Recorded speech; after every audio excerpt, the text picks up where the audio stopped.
ఇప్పుడు లేట్గా వచ్చిన మేము ఈరోజు 20 మినిట్స్ ముందే వచ్చేసాం అన్నమాట థియేటర్.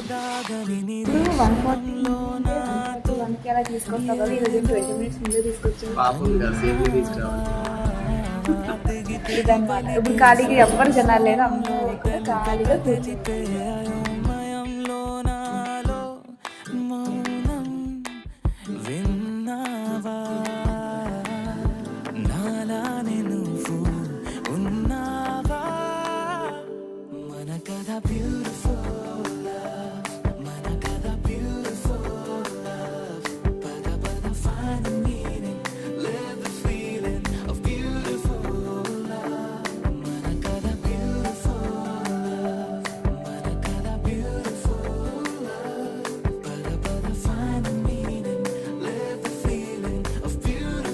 Bye.